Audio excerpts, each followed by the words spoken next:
ETF index mutual funds నేర్చుకుని stock మార్కెట్లో రాణించాలనుకుంటున్నారా? వెంటనే ఈ నెంబర్కి కాల్ చేయండి.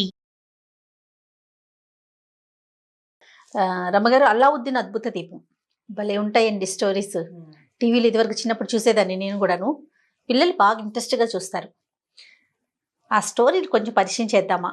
అవంటే అవి కూడా ఒక సిరీస్ లాగా చేయగలుగుతామా, లేకుంటే చిన్నగా ఉంటుందా ఏంటి? అంటే మీరు పిల్లలు టీవీలో చూసే అద్భుత దీపంలో ఏమో వాడు జీని ఉండి వంకర పిలకుండి వాడు ఏమిటో మ్యాట్ మీద కూర్చొని ఇప్పుడు అలాంటి అవి కథలు పెంచబడిన కథలు చాలా పెంచారు. ఇంట్రెస్టింగ్ గా ఉండడానికి సిరీస్ ని పెంచుకుంటారు. అంటే మధ్యలో ఏమవుతుంది, డీటెయిలింగ్ ఎక్కువ చేస్తారనమాట. అల్లావుద్దీన్ అద్భుత దీపం కథ ఒక 30 పేజీల కథ అంతే. మా చిన్నప్పుడు అదే చదువుకున్నాం.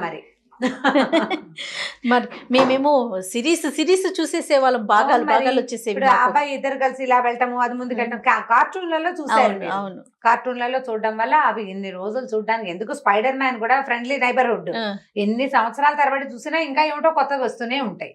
కొత్త పుట్టిస్తారు. అల్లావుద్దీన్ అద్భుత దీపం కథ ఓ 2 ఎపిసోడ్ లో చెప్పేస్తా.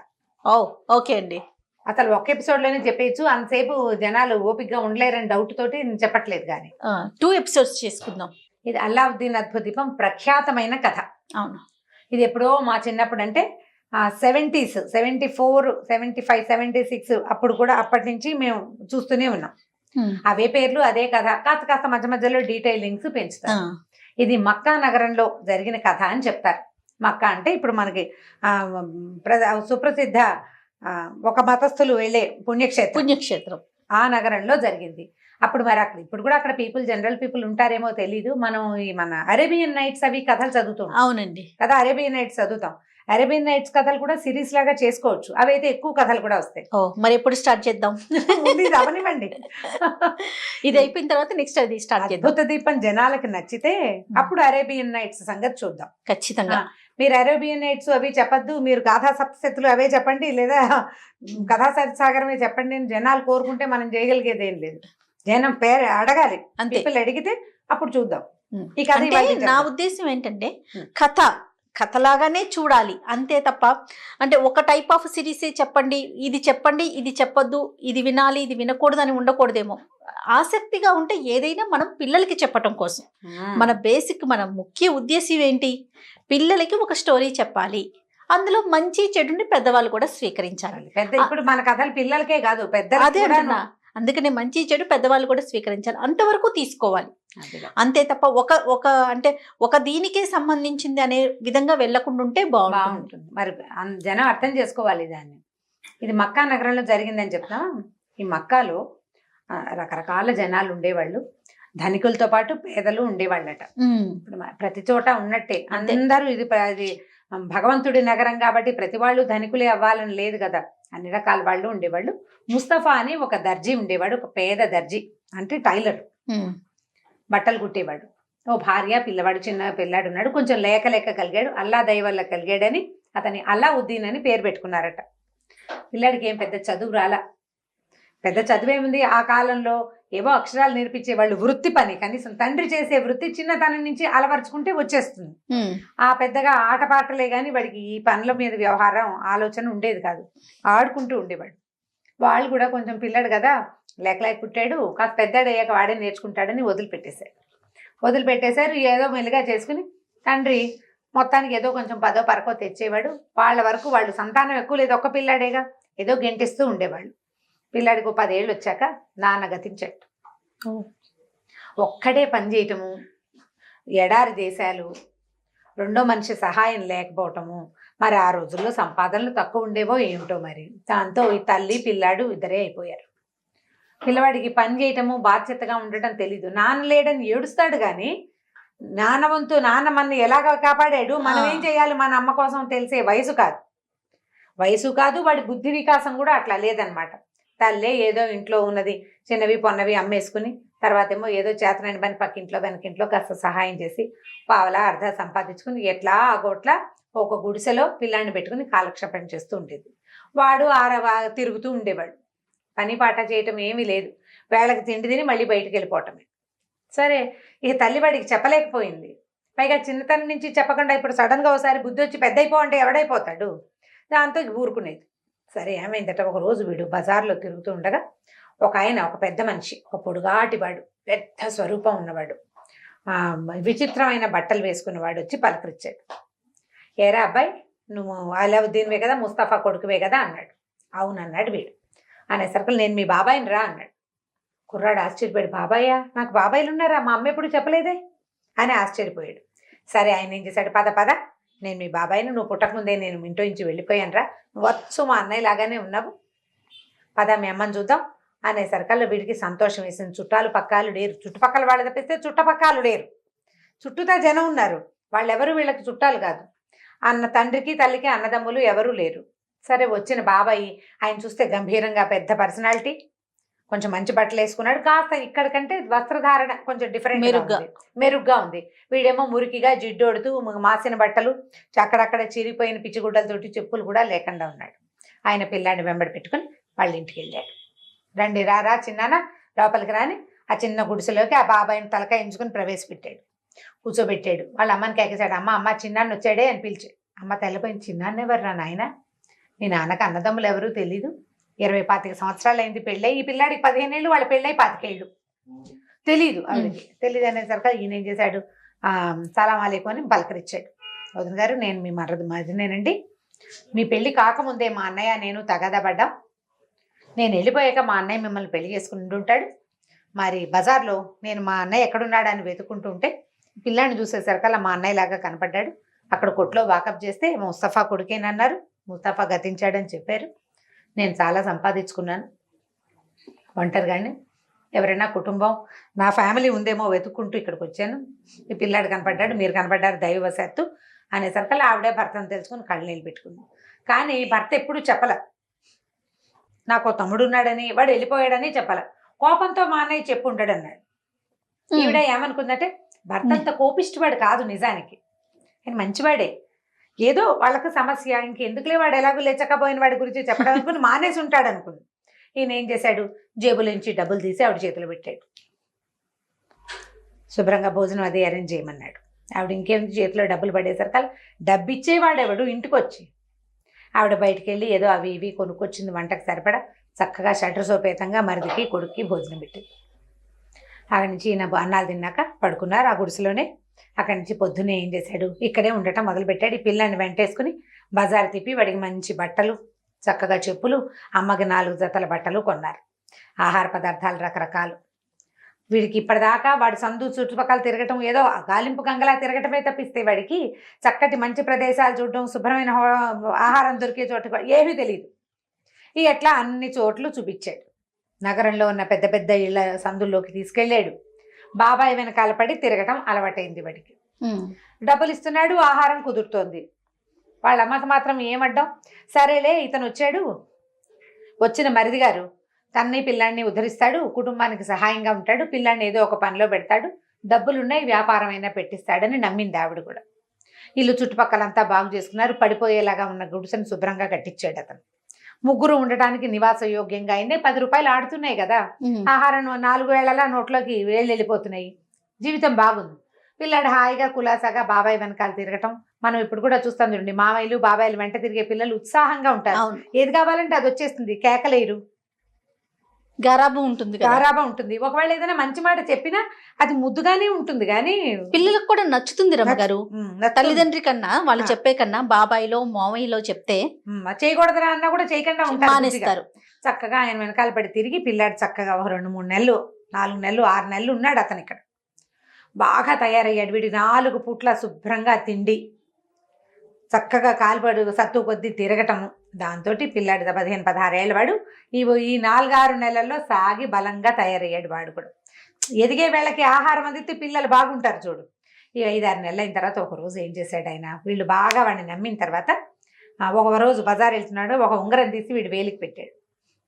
ఇది ఉంచుకోరా, ఈ ఉంగరం నీకు రక్షిస్తుంది నిన్ను అన్ని వేళలా, ఎప్పుడూ తీయద్దన్నాడు.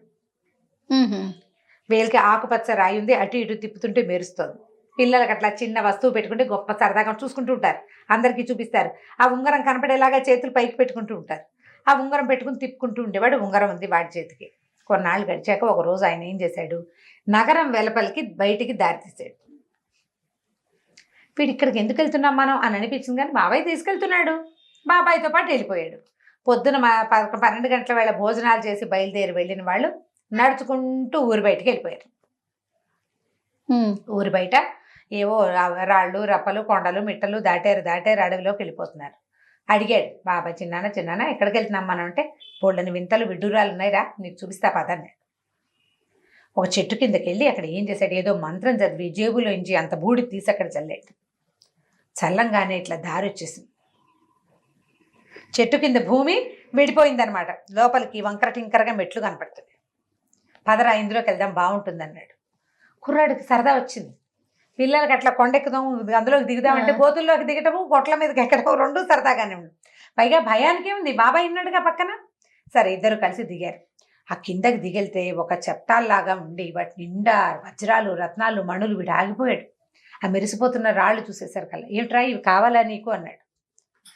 తలకాయ పడి పిల్లాడు. నేనేం చేశాడు, గుప్పెళ్ళతో ఎత్తి వీడికి పెద్ద చొక్కా ఒకటి కొనిపెట్టాడు. దానికి 2 పెద్ద పెద్ద జేబులు ఉన్నాయి. బాబాయ్ కొన్న చొక్కానే. ఆ 2 జేబులు, అదే మన షరాయి లాంటిది లాల్చీ లాంటిది వేసుకుంటారు, ఈ పక్కన సైడ్లో జేబులు ఉంటాయి కదా, 2 జేబుల్లోనూ ఇన్ని ఎత్తి పోసాడు. మూటల్లాగా ఉన్నాయి లోపలికి. సరదా వచ్చింది వాడికి. వాటితో ఎన్ని గోలికాయలు ఆడుకోవచ్చో ఆలోచించుకుంటున్నాడు అనమాట. మణులతో ఏం చేయాలో వాడికి తెలియని వయసు కదా. ఇంకా లోపలికి వెళ్ళేసరికల్లా ఒక సన్నటి సొరంగం లాంటి గొయ్యి ఉంది లోపలికి. బాబాయ్ అన్నాడు, అరే నేను పైన పట్టుకుంటానురా, దిగు నువ్వు కిందకన్నాడు. తను ఒక్కడనే దిగమంటున్నాడు. బాబాయ్ వెనకాల వస్తాడు అనుకున్నాడు. ఈ బాబాయ్ చేతులు పుచ్చుకుని వాడిని ఆ గోతులోకి దింపాడు. దింపి 100 మటుకు వేళ్లాడేశాడు. వేళ్లాడేశాక, ఒరే చేతులు వదిలేస్తాను, కింద పడవలే, దూకినట్టు చెయ్యి, కరెక్ట్గా కిందకి వెళ్ళిపోతామన్నాడు. తెంపర్తనం ఉంటుంది పిల్లలకి. 15-16 ఏళ్ళ పిల్లాడంటే భయపడ్డు కదా, మగ పిల్లలు అసలు భయపడ్డరు. పట్టుకుని ఆయన వదిలేశాడు. వీడు కాస్త వెళ్ళా గోతులో పడ్డాడు. పడిన తర్వాత బాబాయ్ పైనుంచి వచ్చాడు. అరే అటు ఇటు చూడరా, అక్కడ ఏం కనపడుతున్నాయో చూడంటే అటు ఇటు చూస్తే ఒక అంత దీపం లాంటిది ఉంది, లాంతర్. బాబాయ్ ఇక్కడ ఒక లాంతర్ ఉంది అని అడిచాడు. అరవంగానే వీడన్నాడు, బాబాయ్ లాంతర్ తీసి నాకు అందించు అన్నాడు. అప్పుడు వీడికి వెలిగింది. ఇంత దూరం తీసుకొచ్చాడు, మణులన్నాడు మాన్యాలన్నాడు జేబులో పోయించాడు. ఈ గోతులో దిక్కండా నన్ను ఎందుకు దింపాడు. బాబాయ్ ఆజాన్ బాహు, పెద్ద పర్సనాలిటీ. ముందే చెప్పుకున్నాం కదా, 15-16 సంవత్సరాల వాడు ఎట్లా ఉంటాడు, పొడుగు ఎదిగినా సన్నగా పొడుగ్గా ఉంటాడు. వీడిట పల్చటి వీడి పర్సనాలిటీ అందులో దిగుతుంది. అందులోకి దిగేందుకు నమ్మకస్తుడు కావాలి ఈయనకి. అందుకు నన్ను దింపాడు. అర్థమైంది. ఇప్పుడు లాంతరిచ్చేయి అంటున్నాడు. నన్ను లాగు బాబాయ్, నా భయం వేస్తుంది, ఊపిరట్టలేదు అని కేకేస్తే ముందు లాంతరివ్వంటాడు. 4 సార్లు 5 సార్లు నన్ను లాగు నాకు భయం వేస్తుంది, నాకు ఊపిరాటలేదు అని అల్లావుద్దీన్ పిలిచినా వాళ్ళ బాబాయ్ వినిపించుకోలే. లాంతర్ నా చేతికి ఇవ్వు, లాంతర్ పైకి అందించు. చేతులు కిందకి చాపుతున్నాడు. ఏదైనా ఒక గట్టు మీదో దేని మీదో కాలేసి ఆ లాంతర్ అడుగును పట్టుకుని పైదాకా అందిస్తే బాబాయ్ చేతికి అందుతుంది. అది ఇవ్వు అంటాడు. ఒప్పుకోవటంలా. మీకు ఏమనిపించిందంటే, ఈ లాంతర్ ఇచ్చేసాక బాబాయ్ నన్ను ఇక్కడే ఉంచేస్తే అనిపించింది. లాగితే కానీ లాంతర్ ఇవ్వను అన్నాడు. వాడికి ఏమిటంటే ప్రాణం పోయే పరిస్థితి వచ్చేసరికి బుర్రలో బుద్ధి వచ్చేసింది అనమాట. నేను ఇవ్వను అన్నాడు. ఆయన ఒప్పుకోలే మా బాబాయ్. లాంతర్ ఇస్తే లాగుతాను, నువ్వు లాంతర్ ఇవ్వంటాడు. అక్కడి నుంచి అప్పటిదాకా నాన్న కన్నా బుజ్జి ఏరా మా బాబు అనే మాటలు కాస్త పోయి లకార మకార ప్రయోగాలు వచ్చేసినాయి. ఇస్తావా ఇవ్వా సైతానికే బచ్చే అంటాడు. అనేసరికి వీడికి అమ్మో వీడేదో చేయబోతున్నాడు నన్ను అనిపించి, ఏమైతే అదే అయింది, నేను ఇవ్వను కాక ఇవ్వను అన్నాడు. అనేసరికి ఆయన ఏం చేశాడు, ఇక ఒళ్ళు మండిపోయింది. పైన సమయం చీకటి పడిపోతుంది. చీకటి పడ్డాక ఇంకా మంత్రం పారదు, ఆయన బయటికి వెళ్ళలేకపోతాడు. అందుకని ఏం చేశాడు, సొరంగం మూసేశాడు. ఇక్కడే పడి చావు నాకు ఇవ్వకపోతే అని. ఆ ఏ గోతులోకి అయితే ఈ పిల్లాన్ని దింపాడో దాన్ని ఇట్లా చేతులు కలిపేసేసాడు. క్లోజ్ అయిపోయింది. వీడు ఆ చీకట్లో ఆ గోతి లోపల ఉండిపోయాడు అల్లావుద్దీన్. ఈ బయటకు వచ్చిన బాబాయ్ బయటికి నడుచుకుంటూ వెళ్ళిపోయాడు. ఈయన మొదట ఏం చేశాడు, బూడి జల్లి దారి ఓపెన్ చేశాడు కదా.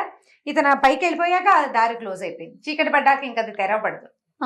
ఆ వెళ్తురుండగానే ఎలాగైనా లాంతర్ తీసుకోవాలని ఎంత ప్రయత్నం చేసినా ఈ పిల్లాడి ఇవ్వల. బాబాయ్ కాస్త బయటకు వెళ్ళిపోయాడు. అప్పుడు వీడు లోపల కూర్చున్నవాడు ఆలోచించుకోవటం మొదలుపెట్టాడు. వీడెవరో మనకు తెలీదు. బాబాయ్ని అన్నాడు. మా బాబాయ్ మా అమ్మకి తెలియకపోతే సరే మా చుట్టుపక్కల వాళ్ళు ఎవరికైనా తెలిసి ఉండాలా ముస్తఫా తమ్ముడు అన్న మాట ఒక్కళ్ళు కూడా అనలా. ఓహో నువ్వు ముస్తఫా తమ్ముడువే అలాగా అన్నారు కానీ అవును చిన్నప్పుడు ఇదివరకు ఇక్కడ ఉన్నాడు వీళ్ళిద్దరు కలిసి ఉన్నారని ఒక్కళ్ళు కూడా అనలా. మా అమ్మ నేను తెలివి తక్కువగా డబ్బుల కోసం ఆశపడి ఎవడో ఒకడు చూసుకునేందుకు ఒక దారి తోడున్నాడు కదా అని వీడికి లొంగిపోయాం. బహుశా వీడు ఈ లాంతర్ కోసమే నన్ను తీసుకొచ్చాడు. అర్థమైంది. ఏడుస్తూ ఉండిపోయాడు తెలివి తక్కువగా. మా అమ్మ ఏమైపోతుందో నేను తెలివి తక్కువగా వచ్చి ఇక్కడ ఇలా దొరికిపోయాను, వీడు కాస్త వెళ్ళిపోయాడు, నేను ఎట్లా పైకి వెళ్తాను. వీడికి గుర్తొచ్చింది మొదటే, ఎందుకంటే ఈ భూమిలోకి లోపలికి దిగాం, బోళ్ళంత దూరం దిగాం, బోళ్ళంత దూరం నడిచాక ఈ గోతులోకి దింపాడు. అంటే ఈ గొయ్యి నుంచి ఆ గొయ్యికే బారెడు దూరం ఉంది, అందులోంచి పైకి ఎలా వెళ్తాను నేను. ఏడుస్తూ స్పృహ తప్పి పడిపోయాడు. 2-3 రోజులు ఉండిపోయాడు లోపలే. ఈ బయటికి వెళ్ళిన బాబాయ్ ఎక్కడికో వెళ్ళిపోయాడు. ఈ లోపల ఉండిపోయాడు కదా. 3వ రోజు కాస్త 2.5 రోజులు అట్లా గడిచేసరికి వాడికి మెలకు వచ్చింది.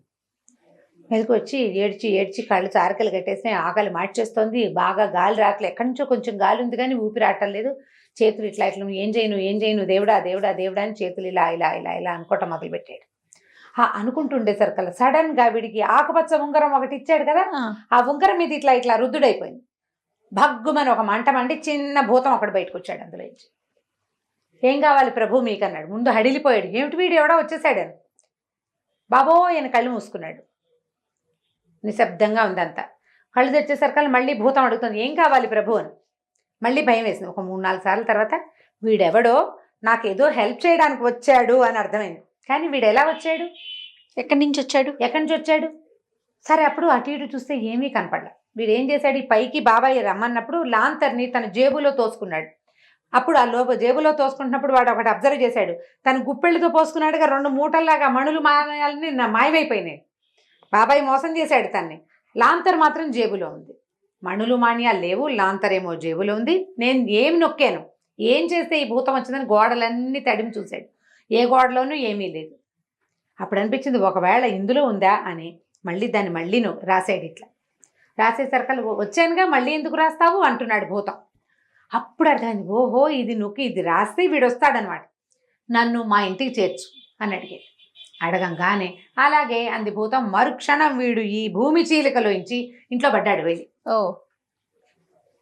వాళ్ళమ్మ నిర్ఘాంతపోయింది. ఆవిడ ఏడుస్తూ కూర్చుంది. పిల్లాడు ఏమైపోయాడో బాబాయ్ ఏమైపోయాడో తెలీదు. పోనీ బాబాయ్తో ఉన్నాడు కాబట్టి సేఫ్గా ఉన్నాడు అనుకుంటావు. 3 రోజులైంది. ఈ మంచం మీద వచ్చి పడిన పిల్లాడిని చూసి, ఇదేమిట్రా నాయన ఇలా మట్టి కొట్టుకుపోయినా, ఏడుపు మొహం పడిపోయింది, ఎక్కడి నుంచి వచ్చావురా ఏమిట్రా. అమ్మ ఇదంతా చాలా పెద్ద ప్రమాదమేను కదా, ఆకలిస్తుంది, ముందు అన్నం పెట్టంటే వాళ్ళమ్మ గబగబా కాసిన వేడి నీళ్ళు పెట్టి వాడికి స్నానం చేయించి బట్టలు మార్పిచ్చి వేడిగా 2 ముద్దలు వండి పెడితే ఆ అన్నం తిని పడుకుని నిద్రపోయాడు. 3 రోజులు పడుకున్నాడు వాడు. 3 రోజులు పడుకుని లేచి అప్పుడు వాడు తన ఉంగరాన్ని తన జేబులో ఉన్న లాంతర్ని రెండింటిని చూసుకున్నాడు. అప్పుడు వాడి సంగతి వాళ్ళ అమ్మకి చెప్పడం మొదలుపెట్టాడు. ఏం చెప్పాడు, తర్వాత ఏం జరిగిందో 2వ భాగంలో విందాం. తప్పకుండా. నమస్తే రమ్య గారు. నమస్తే జయ.